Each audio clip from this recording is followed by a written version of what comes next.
Good morning, friends. Friend, how do you know if you're special? We all want to be special, to matter. And we look to find that in all kinds of places, perhaps through our family or community, but often through our achievements. Here's a picture of Oprah Winfrey. She's a television presenter in the United States, if you don't know her, and she interviews people. Oprah recently revealed the question that everyone asks her after they've been interviewed. What do you think it is? Before I tell you, you need to know that Oprah has interviewed a lot of people, more than 37,000 people, all one-to-one interviews and all different sorts of people.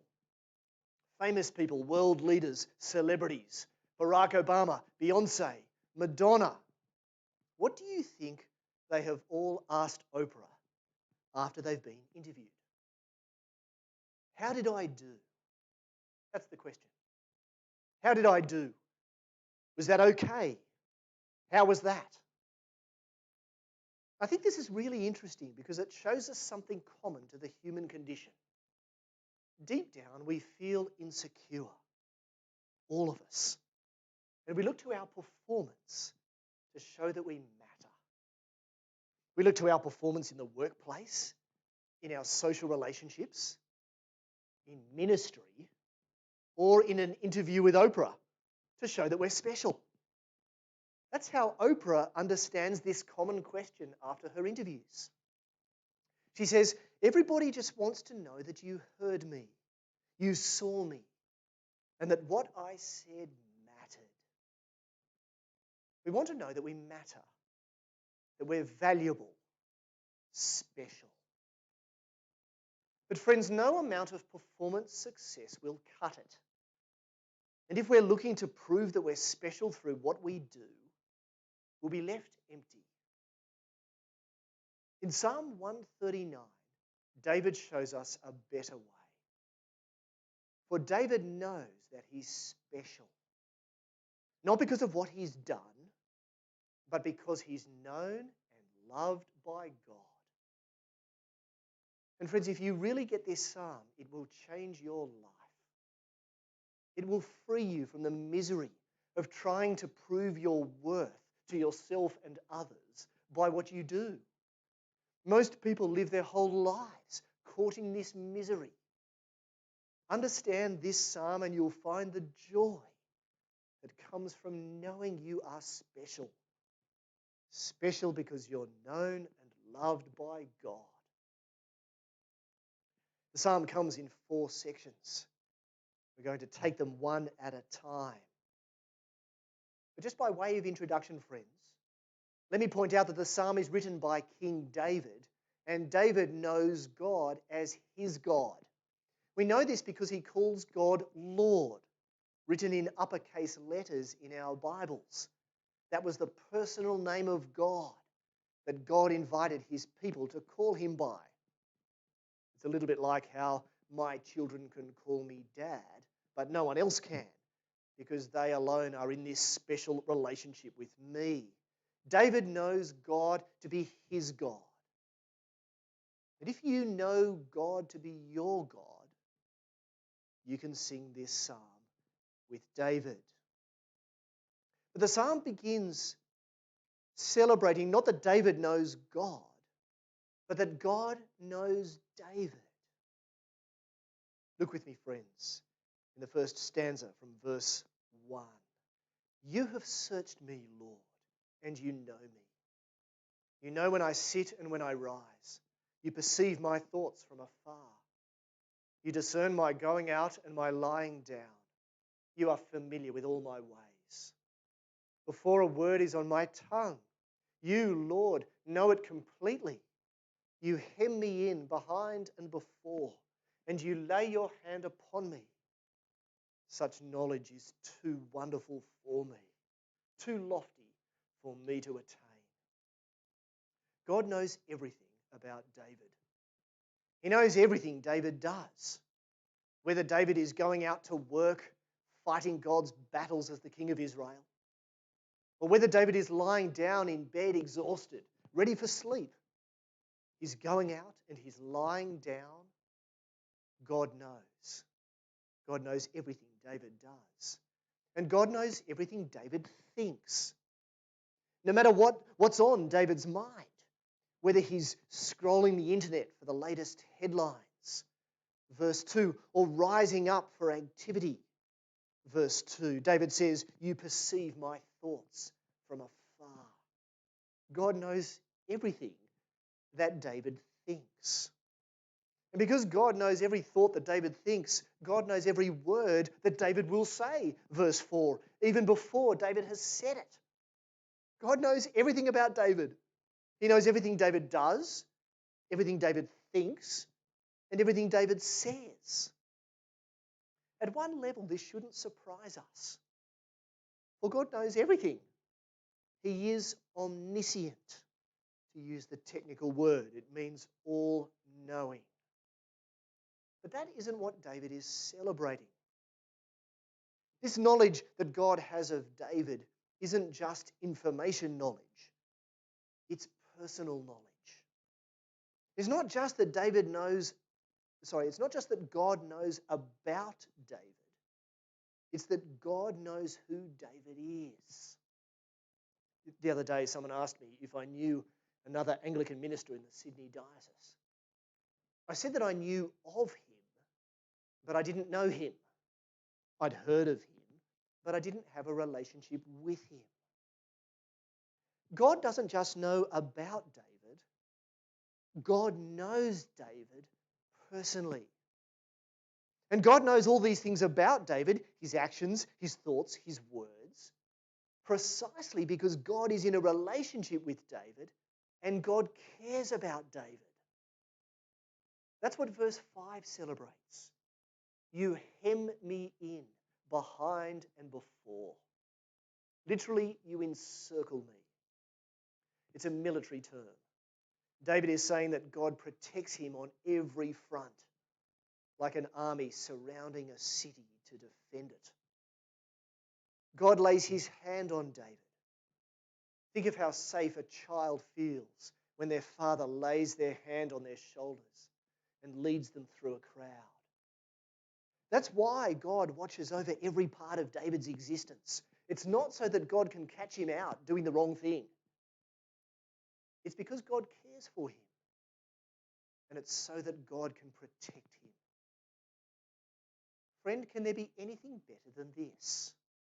Than being in an intimate relationship with the God of the universe? Not just knowing him, but knowing that he knows you. Everything about you, your actions, your thoughts, and your words, so that he can care for you. It overwhelms David. And love like this will do that. David is blown away by God's love for him, winded by it, left speechless. Verse 6, such knowledge is too wonderful for me, too lofty for me to attain. David goes on. Not only does God know everything about David, God comes with David wherever he goes. Verse 7, where can I go from your spirit? Where can I flee from your presence? If I go up to the heavens, you are there. If I make my bed in the depths, you are there. If I rise on the wings of the dawn, if I settle on the far side of the sea, even there your hand will guide me. Your right hand will hold me fast. If I say, surely the darkness will hide me and the light become night around me, even the darkness will not be dark to you. The night will shine like the day, for darkness is as light to you. It's a terrifying feeling, being lost. I remember being lost from my parents at Taronga Zoo. I might have been 5 years old, and I might have been lost for 30 seconds. But I can remember the terror of that feeling. One moment I was walking with my family. The next moment I looked up in the crowd, and they were gone. I was lost from the people who could protect me, the people who loved me. Can this ever happen with God? Can God ever lose his children? No, never. David can never be lost from God. I guess there are two things that can make us lost: distance and darkness. And neither of them are a problem for God. It doesn't matter where David goes, God is with him. If he goes up vertically to the heights of heaven or down to the depths of the earth, whether he goes to the peak of Mount Everest or to the bottom of the Mariana Trench, wherever he goes vertically and everywhere in between, God is there with him. Verse 8. And the same is true horizontally. Wherever David goes, east to west, God is there.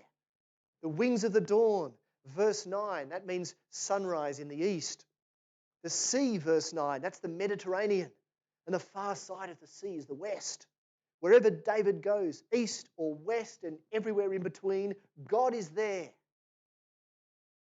What about if it's not distance but darkness that hides David? Well, it won't be dark to God. The night shines like the day to God, verse 12. So God will still be with David, even in the dark. Friends, God is everywhere. Wherever David would go, God would be there. And this is greatly comforting to us. We can only be in one place at one time. We can be in China or Kenya or India or Australia, but only one of those countries at one time. But wherever we go, God will be there. He is everywhere. He will never leave us. Again, there is a technical word for this quality of God's. It's God's omnipresence. He is all present, everywhere. And that's true, yes, but again, that's not so much what David is celebrating. David is celebrating not just that God knows where David is, but that God comes with David personally to protect him. Verse 10 is the key here. Wherever David goes, verse 10, even there your hand will guide me. Your right hand will hold me fast. Last year I went to the United States of America for just 5 days. It was a massive way to travel, literally the other side of the world, just for a 3-day Christian conference. I've never been further away from my family, from my church family, or from my home. But it was comforting to know that I didn't move 1 millimetre away from my God, because he didn't move 1 millimetre away from me. He was with me, not just because he's everywhere, but because I belong to him and I matter to him and he cares for me. So he was with me, watching over me, no matter how far I travelled. Friends, are you starting to see why David knows that he's special? It's not because of anything he's done. He hasn't mentioned one thing that he's done. David isn't asking God, how am I doing? How am I going? Am I good enough? David knows he's special because David knows that he's known and loved by God. God knows him and cares for him. God comes with him and protects him. For David belongs to God and has done right from the very moment David existed. Verse 13, for you created my inmost being. You knit me together in my mother's womb. I praise you because I'm fearfully and wonderfully made. Your works are wonderful. I know that full well. My frame was not hidden from you when I was made in the secret place, when I was woven together in the depths of the earth. Your eyes saw my unformed body. All the days ordained for me were written in your book before one of them came to be. How precious to me are your thoughts, God. How vast is the sum of them. Were I to count them, they would outnumber the grains of sand. When I awake, I am still with you. David knows that he is crafted beautifully by his God. Do you know that about yourself, friend? That you are God's special creation, designed by God, just how He wanted you to be. God Himself stitched you together in your mother's womb, right from the very moment of your conception. There is that awful term, unwanted pregnancy. Of course, for a woman, sometimes a pregnancy may be a surprise or an accident, unexpected or even unwanted. But not to God, friends. There is not one pregnancy, not one conception that is ever a surprise, an accident, unexpected, or unwanted. Every human life, from its very conception, is a marvelous, stunning, beautiful, glorious work of God. Friend, you are a marvelous, stunning, beautiful, glorious work of God, right from when you were conceived in your mother's womb. At one level, we are very common. There are more than 7.5 billion of us on the planet. Being human, we are very common creatures. But every one of us is special. A unique and glorious masterpiece of God's creation, fashioned by God Himself. David celebrates God's masterful work in creating human life, including his own. And again, there's a technical word for this. God's omnipotence. God is all-powerful, even creating new human life in the womb. But again, friends, more is being celebrated here. David is celebrating that God created David with a purpose. That's the sense of verse 16. All the days ordained for me were written in your book before one of them came to be. See, God has given a future to David. Days for him to live in relationship with God, being known by God and loved by God and knowing and loving God in return. See, David knows that he hasn't just been made to exist. He's been made to exist in fellowship with his God and neighbour. And that's why David celebrates God's thoughts. Verse 17, how precious to me are your thoughts, God. He wants to know his God as well as he possibly can. God knows David's thoughts. Verse 2. Now David wants to know God's thoughts. Verse 17, because they're in relationship together. And this is what David knows he's been created for. And so, friends, that's why David knows that he's special. He's special to God. It's got nothing to do with what he's done. David was special to God from the very moment he was created in his mother's womb.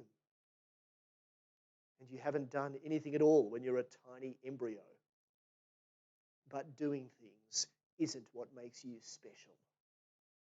David knows he's special because he's special to God. Do you know that, friend? Do you know that you are special to God? What have we seen so far?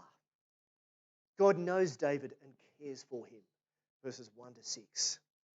God comes with David and protects him, verses 7 to 12. For God has created David for a relationship with him, verses 13 to 17. No wonder David overflows with praise for God in verse 14. I praise you because I am fearfully and wonderfully made.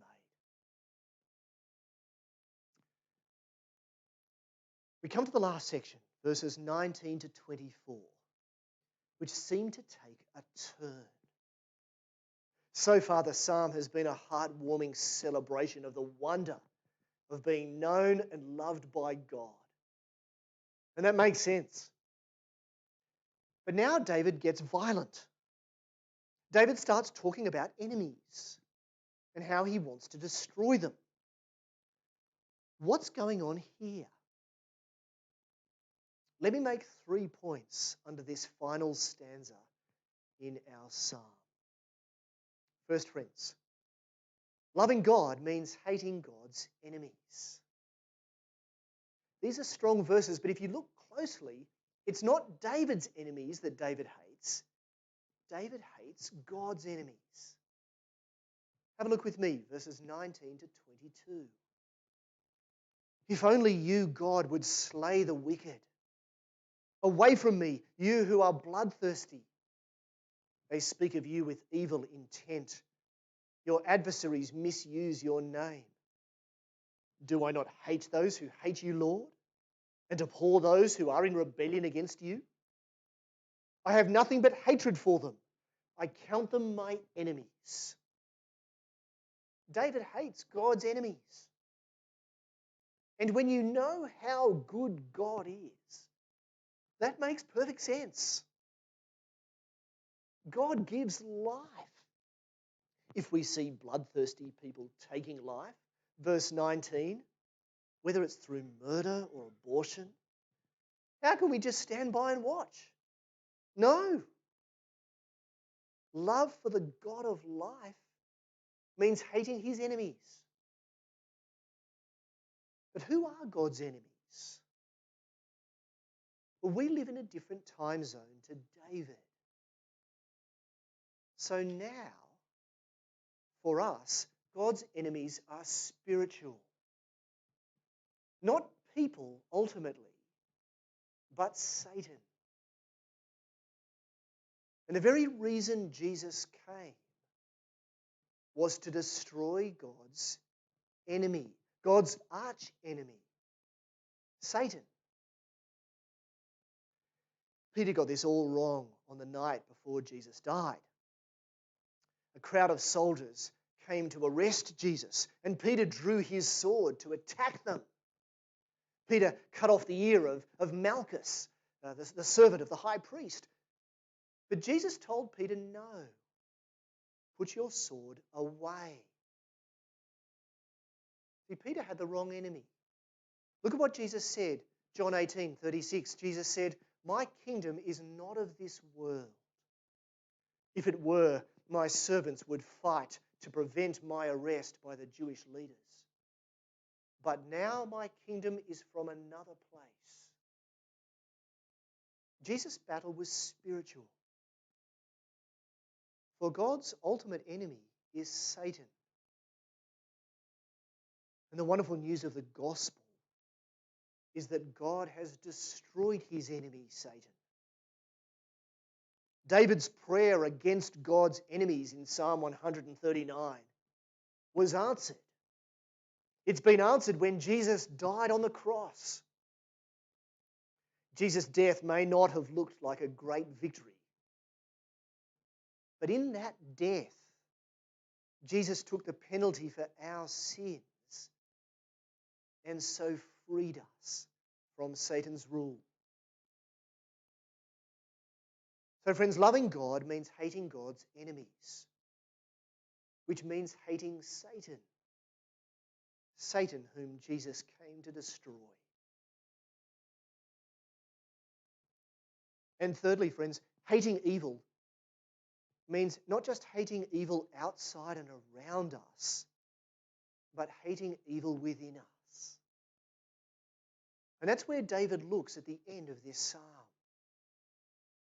Not just outside him, but inside himself. He asks that God would expose the evil within him, that he might confess it and turn from it and walk in God's ways. The last two verses of our psalm. Search me, God, and know my heart. Test me and know my anxious thoughts. See if there is any offensive way in me, and lead me in the way everlasting. That's the prayer of anyone who knows and loves the God who knows and loves them. Expose my sin, God. Show it to me, that I may turn away from it and turn to you in the way of life everlasting. Is that your prayer, friend? Some of you, friends, may never have prayed a prayer like that. Some of you may know that you've never come into a relationship with this God. who has made you for himself. If that's you, friend, why not pray a prayer like this for the first time? It's the prayer to become a Christian. Show me my offences, God, that I may turn from them and find the way of everlasting life that you have made possible through Christ. And Christian friends, this is the prayer that we continue to pray. We continue just how we've begun. When we know how good our God is, we cannot bear to offend him. Show us if there is any offensive way in us. Lead us in the way everlasting. Friends, this is the psalm that shows how we know that we are special. We're special because we're known and loved by God. And this is something that we all must always remember. It's not about what we do. It's about who God is and how God knows and loves us. And we must remember this no matter what success we might enjoy. In Luke's Gospel, we read that Jesus sends out 72 of his followers, his disciples. He sends them out on mission. And they have great success. They are actually used by God in taking the fight up to Satan. They're actually used by God as a further answer to David's prayer in Psalm 139, that God's enemies would come to an end. And the disciples come back so excited. And Jesus shares their joy. But Jesus tells them the real foundation for joy. And it's something more, something deeper. Look at what Jesus says, friends, and never forget this. Luke 10, verse 18, Jesus replied, I saw Satan fall like lightning from heaven. However, do not rejoice that the spirits submit to you, but rejoice that your names are written in heaven. You see what he's saying? He's saying, what makes you special? Not that you've had some success, even spiritual success, as wonderful as that is. No, you're special because you're known and loved by God. God who has written your names in heaven. Do you know this, friends? That you're special. Friend, if you're ever interviewed by Oprah, don't ask her afterwards, how did I do? Did I do okay? Was that good enough? Tell Oprah kindly, Oprah, I rejoice, for I'm known and loved by God, special to him who has written my name in heaven through Christ, who died to set me